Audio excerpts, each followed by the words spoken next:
La pasa con vosotros. Eh, esta semana celebramos en la iglesia el Corpus Christi y uno de los días, un día muy importante para la iglesia católica. Antes de comentar sobre la Eucaristía, quisiera compartir con vosotros una serie de principios que me parecen importantes respecto a la doctrina y a la iglesia católica. El primer principio es que según las Sagradas Escrituras, el Señor, Cristo, fundó una sola iglesia. Esa iglesia, según su palabra, nunca será destruida. Esa es la palabra de Dios, esa es su palabra, su promesa. Segunda idea, la iglesia fue instituida de forma jerárquica con Pedro a la cabeza de los apóstoles. A ellos le suceden los obispos y así hasta nuestros días es como se va desarrollando la historia de la iglesia. Estos obispos están encabezados por otro obispo, que es el obispo de Roma, al que llamamos es el Papa. Otro punto importante que tenemos que saber, todos los católicos, es que la Iglesia recibió de Cristo un mandato, que fue de evangelizar a todas las naciones y de predicar y de enseñar la palabra de Dios, el Evangelio. Otra idea que todo católico debe de conocer y debe de creer también, porque forma parte de la doctrina de la Iglesia, es que los obispos, como sucesores que son legítimos de los apóstoles, tienen autoridad en la Iglesia. Esa autoridad la han recibido directamente del propio Jesucristo por medio de sucesión apostólica que viene de Cristo. Pero también hay que tener claro que ningún obispo tendría o tiene autoridad para enseñar nada que sea contrario a la tradición de la Iglesia. ¿Y qué es la tradición de la Iglesia? Pues la tradición de la Iglesia, es decir, el depósito de la fe de la Iglesia, que es aquello que tiene que guardar, que tiene que guardarse a lo largo del tiempo, está formado pues por las Sagradas Escrituras, por una parte. Las Sagradas Escrituras han sido recibidas en el Nuevo Testamento vía oral, primero, en el caso de los Evangelios, por ejemplo, y luego han sido puestas por escrito. Otras han sido escritas directamente, como son las cartas de los apóstoles. Esa es una parte de la tradición de la Iglesia. La otra parte son aquellas cosas que la Iglesia ha recibido no solamente por la vía escrita, sino también por la vía oral. Y a eso tenemos que añadir también el magisterio de la Iglesia. Es decir, todo ese conjunto de escritos, vamos a decirlo así para entendernos, que han sido dados por todos los que han pasado antes, en siglos anteriores, desde el siglo I hasta nuestros días. Ese es el magisterio de la Iglesia. Las enseñanzas de los papas, de los concilios, distintos concilios que se han celebrado, todo eso forma parte del magisterio de la Iglesia que los obispos están obligados a defender, a proteger y también los seglares, claro. Otro principio que tenemos que tener en cuenta todos los católicos es que nosotros, como pueblo de Dios, tenemos el deber, la obligación de obedecer a nuestros pastores. Es decir, a los obispos y a sus colaboradores, en este caso son los presbíteros, es decir, lo que comúnmente llamamos sacerdotes. Tenemos la obligación de obedecer. Pero surge la pregunta, ¿y si un obispo o pastor de la Iglesia se desvía de la sana doctrina y enseña algo contrario a la fe cristiana y por tanto católica, ¿qué ocurre? ¿Tenemos el deber de seguir obedeciendo? Bien, es una pregunta importante y también requiere una respuesta clara y importante. Si un pastor de la iglesia enseñare algo que no es de acuerdo a la doctrina oficial de la Iglesia Católica, en este caso, un seglar, un miembro del pueblo de Dios, no debe obedecer. ¿Por qué? Porque como dice la misma Escritura, la misma Sagrada Escritura lo dice, es preciso obedecer a Dios antes que a los hombres. Eso está muy claro en la Sagrada Escritura. O sea, cuando un pastor pueda darse el caso de que no enseñe de acuerdo en algún punto a la doctrina de la Iglesia oficial, en la doctrina oficial de la Iglesia, ahí no hay obligación de obedecer, porque siempre estará por encima Dios, su palabra, el magisterio de la Iglesia, en este caso, antes que una enseñanza humana, porque cuando la enseñanza no viene de ese magisterio de la Iglesia, no se puede considerar de autoridad, por mucho que esa persona ostente un cargo, un ministerio dentro de la Iglesia. Bien, pero es muy importante ahora lo siguiente. La pregunta que nos tenemos que hacer todos los católicos en este momento es ¿cómo saber si algo que uno escucha es verdad o no lo es?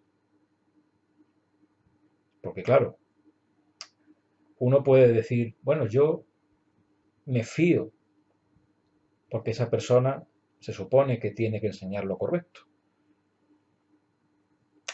El modo ordinario de distinguir la verdad de lo que no es verdad, es decir, de la mentira, es teniendo una fe bien formada.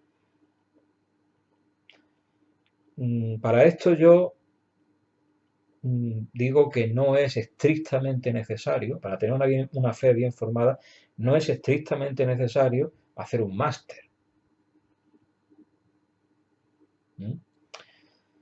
Esto es una opinión personal. Se puede tener una fe bien formada sin hacer un máster, sin tener una cadena de títulos. Ser maduro, conocer los principios de nuestra fe, hoy en día es muy fácil, es muy accesible. Tenemos el catecismo de la Iglesia Católica, si no lo tenemos en papel, lo tenemos por internet. Tenemos la Biblia, podemos acceder a comentarios, a textos de los santos, textos del magisterio. Es muy fácil hoy en día poder conocer. Yo creo que es el momento de la historia en el que más fácil ha sido posible conocer y el momento de la historia en el que es más fácil deformar la verdad. Vivimos unos tiempos muy peculiares y muy difíciles. Por eso es más importante que nunca para los católicos estar seguros. Ser maduro, conocer los principios de nuestra fe, la palabra de Dios. Ya digo, sin llegar a hacer un máster.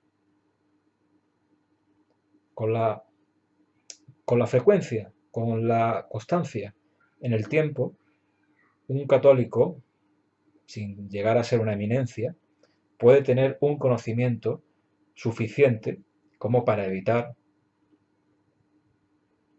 que lo engañen. Pero bueno, si la persona quiere profundizar en los conocimientos y más y más y más, no tengo objeción. Conocer la doctrina de la Iglesia es muy importante para un católico.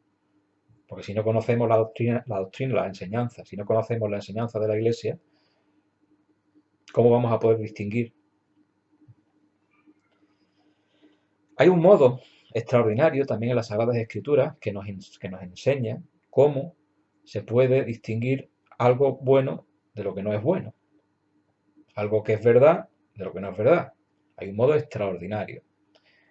Ese modo extraordinario es a través de la enseñanza interior que el mismo Espíritu Santo puede dar a todos los creyentes, sin importar ni raza, ni lengua, ni capacidad. El Espíritu Santo puede revelar interiormente, enseñarnos interiormente la diferencia entre una cosa y otra. Ese es un modo extraordinario. Extraordinario si no se cuenta con hacer una parte en la que tú te preocupes por formarte un poco y conocer por ti mismo. Pero también existe.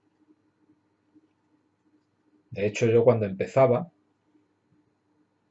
yo creo que este método extraordinario fue muy útil para mí para comenzar a conocer, porque entonces yo no tenía tanto fundamento.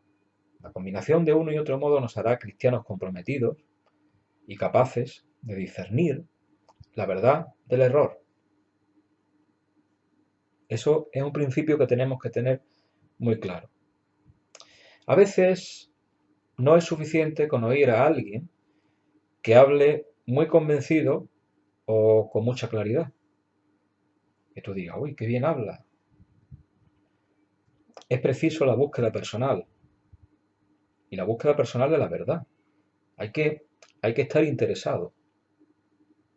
No es suficiente con oír a alguien, porque ese alguien puede estar equivocado. Entonces, uno tiene que poner una parte siempre de búsqueda interior, de comprobación de que te están diciendo la verdad.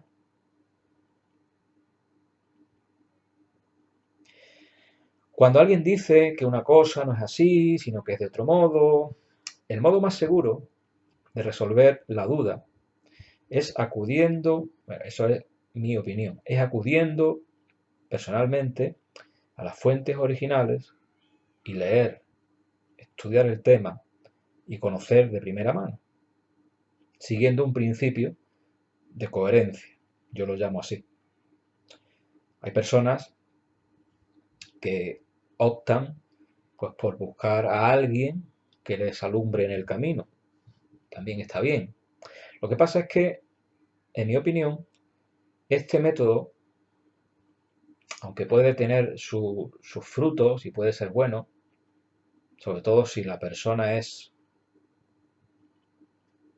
adecuada, también puede tener sus problemas. Y es que estamos en las mismas. Si después de que te han dicho, tú no compruebas por ti mismo si las cosas que te están contando son o no son así, podemos caer otra vez en el error. Acordado de aquello, un ciego guió a otro ciego y ambos cayeron en el hoyo.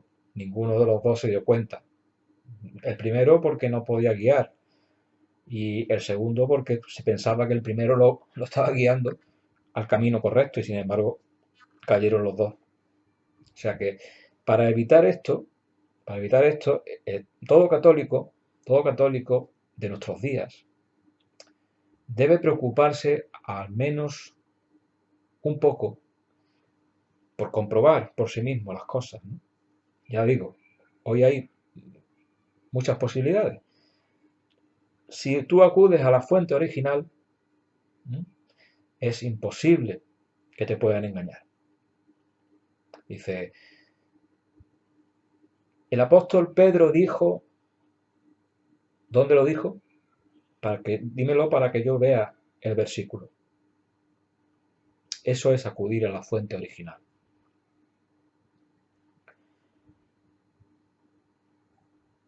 Hay que tener claro desde el principio que nos podemos formar una opinión sobre algo que no se corresponda con la verdad. No hay que dejarse llevar, como cristianos que somos, como católicos, no hay que dejarse llevar por el gusto propio, solamente, de cómo yo quisiera que fueran las cosas. Eso puede que no sea suficiente. Eso quizás no es suficiente. Hay que buscar siempre no lo que a mí me gusta dentro de la iglesia, sino si lo que yo estoy queriendo, lo que yo estoy pensando, lo que yo estoy creyendo, es verdad o no. Insisto, un ciego guía a otro ciego. Hay que buscar. De hecho, el Señor lo dijo. El que busca, encuentra. Al que llama, se le abrirá. Al que pide, se le dará. Muchas veces nos acordamos siempre del dinero, ¿no? No. El Señor va más allá. Hay que buscar siempre lo que es verdad y diferenciarlo de lo que no es verdad. Eso es lo que importa. Otro ejemplo. Una persona dice, a mí no me gusta confesar los pecados a un hombre. Ya, ya, te entiendo. Pero es que lo que ocurre es que Cristo lo instituyó así. No es como a ti te guste una cosa. Es que tenemos que ser muy claros con eso. Las cosas son como son, no como a mí me gusten. Así con todo. Así hay que actuar con todo en la iglesia. Es que a mí no me gusta esta forma de... Bien, es lícito que algo que no sea esencial de la fe, pues te pueda gustar más o te pueda gustar menos. Por ejemplo, un canto. Un canto no es una cosa esencial de la fe. Me puede gustar a mí más un canto gregoriano que un canto de otro tipo, ¿no? Eso es lícito. Eso entra dentro de los gustos de cada uno, pero eso no puede ser, eso no es un punto importante de la fe. Ahora, por ejemplo, si estamos hablando de un sacramento, como el de la confesión, pues ya ahí la cosa cambia. Ahí no podemos decir, es que a mí no me gusta esto, entonces yo creo que esto no es así. Yo creo que me puedo confesar directamente con Dios. No, no, no, es que no es lo que tú creas. En las cosas de fe hay que buscar lo que es. Porque, insisto, un ciego guía a otro ciego y van al hoyo. Otro ejemplo, pues aprovechando, por ejemplo, que estamos en la semana del Corpus Christi, una persona puede decir, a mí me gusta comulgar en la boca y pienso que el comulgar en la mano es un sacrilegio y que todos deberían de comulgar en la boca y de rodillas. Bien, ¿qué ocurre aquí? Bueno, bien, hay que examinar cuál es la base de esta creencia. Hay que examinar cuál es la base de esta creencia, porque podemos estar en el mismo caso que lo que he explicado antes. No importa lo que a mí me parece. Vamos a profundizar. Vamos a ver lo que es.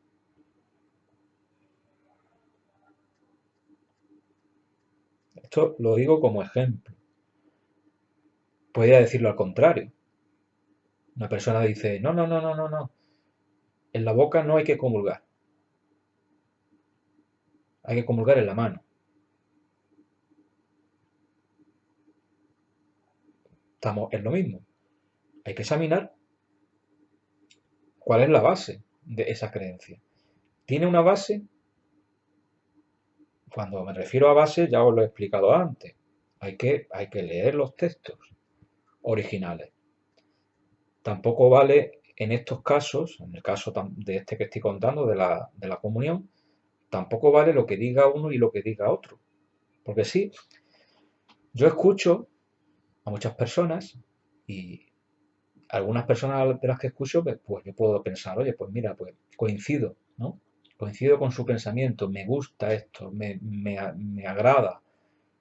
Bien, pero es que no se trata de eso tampoco. ni con la comunión, ni con la confesión, ni con nada que tenga que ver con las cosas de la iglesia. Y ya he dicho, hay cosas que no son materia de fe y por lo tanto pueden haber distintas fórmulas. Y ahí hay que intentar de ser un poco más tolerantes con el otro, porque si no estamos creando divisiones en la iglesia.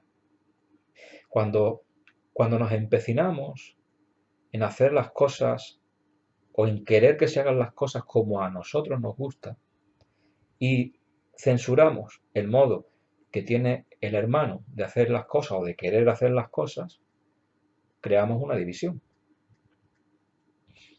Ya digo, si el tema es de fe, ahí está muy claro. La fe es una, la doctrina es una, la verdad es una, y ahí sí tienen que haber divisiones. Ahí sí que hay que hacer divisiones. Vamos a decirlo así. Ahí sí que hay que tomar partido. O se está con la verdad o no se está con la verdad. No hay otra. Pero en las cosas que no son de fe, tenemos que tener mucho cuidado, porque ya tenemos bastantes problemas. Tenemos que tener mucho cuidado de no crear más discordia dentro de la iglesia. A mí me gustan las flores blancas y me gustan las flores rojas. Y hay discusión. No, no. Ahí tenemos que emplear lo que hemos leído, lo que hemos recibido en las escrituras. Tenemos que emplear de la paciencia con el hermano, tenemos que emplear de la caridad también, de saber ceder a nuestros caprichos, de saber ceder a nuestros gustos, por el bien de la paz, por el bien de la paz. Cuando se trata de cosas que no son de fe, y hay muchas cosas que no son de fe en la iglesia, muchas cosas, muchos modos de celebrar la liturgia, modos de... Hay muchas cosas. Entonces, aquí donde yo digo que hay que tener cuidado y, y no precipitarse. Siempre tratar de buscar qué es lo correcto en las cosas de fe y dónde podemos buscar vías alternativas en las cosas que no son de fe. Siempre tratando de buscar la paz y la caridad con el otro, no la imposición. La imposición nunca. La imposición en la iglesia nunca será buena. En las cosas que no son de fe. Porque las cosas que sí son de fe, o lo crees o no lo crees. Alguien dice, no, yo es que no creo que la Eucaristía sea la presencia real de Cristo. Ahí. Yo creo que es un símbolo, dice alguien. Bien, tú no eres católico. No, pero es que yo estoy bautizado. No, no, tú no eres católico. Lo siento. En este momento no eres católico. Si tú no crees que Jesucristo está realmente presente en la Santísima, en la Sagrada Forma, consagrada, si tú no crees eso, no eres católico.